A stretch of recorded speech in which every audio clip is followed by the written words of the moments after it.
I'm a 45-year-old man, still in love with the man I left 2 decades ago. A warning. I'm gonna call the man I can't get over Tyler. It's a fake name, but I want to respect his privacy. It was 2001, I was 21 and at NYU studying to be an urban planner. I'm from Michigan originally and was at New York on scholarship. I had just broken up with my girlfriend a year ago, and had decided that I could be gay. Turns out I'm bi, but being a kid raised religious in the Midwest, I wasn't really sure what that was.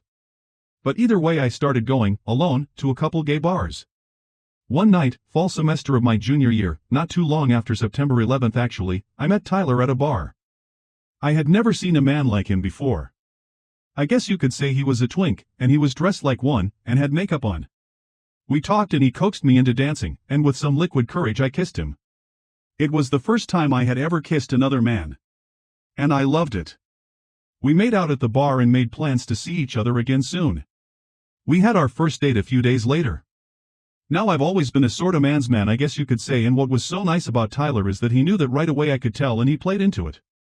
Letting me be the lead in a lot of things, paying for things, cooking him dinner. I did at the time and still do go to the gym, and he would always talk about my muscles. I'm 6 foot and Tyler, although I don't remember his exact height, was quite a bit shorter than me, and would always tell me how he loved how I towered over him. He also made my first time having sex with a man amazing too. In a word, he was into me more than anyone else had been before. And I think maybe after too. That brings me to where things fell apart. By the end of my senior year, I knew I needed to make a decision with us. We had been dating almost 2 years. And my parents still didn't know. He had been telling me I should tell them, but telling them would mean a lot of things, and I didn't want to unless I was gonna be with him long term. I think he knew this on some level. Eventually, I decided I couldn't disappoint my whole family. I knew that my mom would be sad, but come around, but my dad would be pissed and my grandparents would probably disown me. I told Tyler that I just didn't think this was right. I'd lost feelings, a lie at the time I didn't know was a lie. I think I had convinced myself of this at the time to make it easier on me, but I still had feelings, and that since I'd be moving for work I didn't want to make him come with me and we should break up. He called my bluff and said that he would move with me. All I had to do was ask, and I had to double down on the other things. I think deep down he knew the real reason why the way he acted when we broke up was way too passive, and not like him at all. I appreciate him doing that if that's the case. We ended on good terms. After a few more times seeing each other to exchange things, and a goodbye dinner we had together right before I moved away, I never saw him again. The breakup was brutal. It took me so long to get over him, but moving and getting a good paying, high work job helped and I put it out of my mind. I dated, but nothing ever felt right. I could never really find the right person and I'd always lose interest. Don't get me wrong, I want to find someone.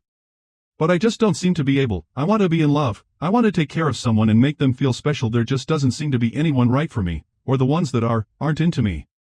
I've had longer relationships, a few years, but nothing ever feels right.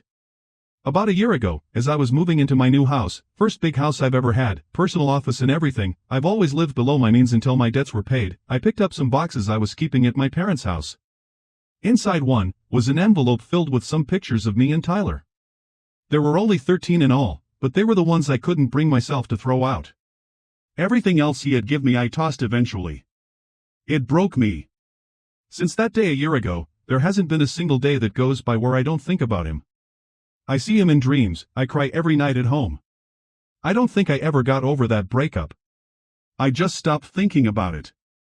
I never healed. I never stopped loving him. I made the next mistake when I got on Facebook and looked him up back in January. This would be the part in the story where he's single or divorced, but this is the real world. He's married to a man, a big guy like me. LOL, he has a type I guess, and he looks very happy. He went to school for early childhood education and it looks like he's a preschool/kindergarten teacher, still on the East Coast. I will never, ever contact him. I know I broke his heart as well as my own. And I never want to mess up what he has now. He and his husband look so happy. I just wish it was me. But then he wouldn't have this job he seems to love, he would have followed me. Also, it worked out for the best. I'm happy for him. I'm happy I got to have him even for a little bit. I wasn't who he was supposed to be with, but I think he was who I was supposed to be with. No one has ever loved me like he did. No one has ever treated me so, and made me feel so special and safe and loved. No one before and no one since. Those were the best years of my life and might never find them again. I'm in therapy now and it's helping, but I still miss him. So much. So I guess this is a lesson for the youngins out there. If you love someone, don't let anyone, not your parents, not your grandparents, your friends, your family, your co-workers, strangers, no one dictate whether or not you're gonna be with them. You might be giving up so much more than you know. Thanks for listening, guys. Let me analyze this story for you. This story is a raw, poignant confession of long-endured regret, heartbreak, and the enduring power of a love lost to fear and societal pressure. It is a deeply emotional reflection from a man in midlife, still haunted by the quiet, devastating consequences of a decision he made 2 decades ago, not out of malice, but out of fear, self-preservation, and cultural conditioning. At its core, the narrative captures a love that bloomed against the odds, only to be suffocated by the weight of internalized shame and familial expectation. The relationship between the narrator and Tyler was not just romantic, it was formative. Tyler was his first real experience of love, affection, sexual authenticity, and emotional intimacy with another man. The warmth and safety Tyler offered, coupled with the narrator's masculine protector role, created a dynamic where both partners felt seen and valued in ways they hadn't before. It was, as the narrator describes, the most deeply cherished love of his life. The tragedy lies not in betrayal, but in surrendering to silence. The narrator's choice to walk away was not due to a lack of love, but because he could not bear to disappoint his family or face the fallout of coming out in a conservative, religious environment. The emotional burden of that decision, while at the time cloaked in denial and rationalization, has never left him. What makes this story especially moving is how he describes the aftermath. He built a life of stability, success, and respectability, yet the emotional fulfillment that once lit up his world was never truly replaced. Relationships came and went, but none touched the emotional and spiritual depth of what he had with Tyler. His longing is not romantic idealization, it's the aching realization that no one else has ever made him feel as safe, desired, and whole. The rediscovery of their photographs acts as a narrative catalyst, forcing him to confront what he never properly mourned, not just the end of a relationship, but the version of himself that never got to fully live, love, and be seen without shame. Seeing Tyler happy and fulfilled without him is bittersweet, not because he wishes him harm, but because it underscores the finality of what's been lost. There is grace in the narrator's acceptance. He does not intend to reach out or disrupt Tyler's life, but his enduring love adds a solemn depth to the narrative. Sometimes love stories don't end because of incompatibility or betrayal, but because fear wins.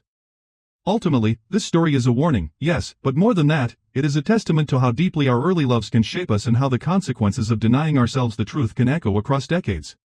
It's a plea to choose authenticity over approval, love over fear, and to recognize that sometimes the real heartbreak is not in being left, but in leaving, and living with the weight of what could have been.